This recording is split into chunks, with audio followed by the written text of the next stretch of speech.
उस मैसेज को पढ़ने के बाद भर बरसात में भी उसका चेहरा सूरज की तरह खिल उठा था। लकी ने इस मैसेज को पढ़कर खत्म किया ही था कि उसके फोन पर बारिश की बूंदें जमा होने लगी थी। लकी ने थोड़ी देर की खुशी मनाने के बाद याद किया कि वो सच में गरीब नहीं था। असल में उसके परिवार ने उसे एक परीक्षा में डाल रखा था जिसका नाम था गरीबी अभ्यास परीक्षा। इस परीक्षा के तहत लकी को अग्रवाल खानदान में उसके नाम की जमीन और जायदाद पर तभी हक मिलने वाला था जब वो अचानक से उसे याद आया कि वो गरीब नहीं था बल्कि गरीब होने की परीक्षा दे रहा था।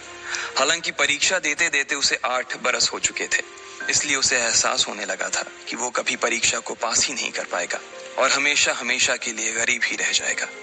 अच्छा हुआ चली गई, अब मिलना कभी। लकी ने होटल की तीसरी मंजिल की ओर देखा और पानी के अंदर ही अपना पैर पटक दिया। वो डिंपल को कोस रहा था। उसने अपनी मोटरसाइकिल उठाई और फिर से चमन मेडिकल स्टोर जाने के लिए मुड़ने लगा। अगले दिन जब लकी की आंख खुली तो वो सीधा उठा और तैयार होकर शहर के सबसे बड़े बैंक न्यू सिटी बैंक पहुंच गया। न्यू सिटी बैंक न सिर्फ शहर का सबसे बड़ा बैंक था बल्कि वो सबसे अमीर बैंक भी था। वहां पर शहर के सबसे अमीर लोगों के ही पैसे जमा किए जाते थे। लकी वहां पैसे को निकलवाने के लिए जा रहा था। New city bank south Delhi में बसा हुआ था और उसके दरवाजे के बाहर महंगी से महंगी गाड़ी खड़ी थी। भाई अब इसमें से कौन सी नई गाड़ी लेगा, लकी ने मन ही मन सोचा। उसे यकीन नहीं हो रहा था कि कल तक तो वो एक मोटरसाइकिल तक नहीं खरीद पा रहा था और आज वो एक कार, और वो भी इतनी महंगी कार खरीदने की सोच रहा था। फिर उसने अपनी नजर गाड़ी पर से हटाई और बैंक के अंदर जाने लगा। उसने देखा कि बाहर बहुत भीड़ थी और महंगे से महंगे कपड़े पहने लोग बैंक के अंदर जा रहे थे।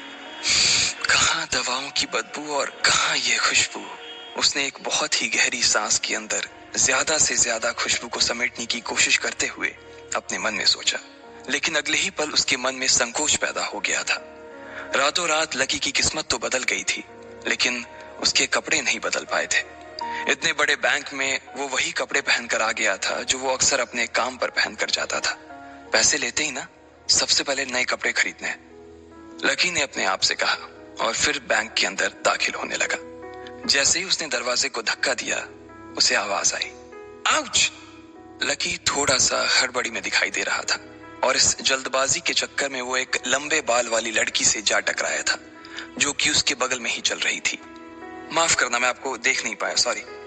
लकी ने तुरंत उससे हाथ जोड़कर माफी मांगते हुए कहा।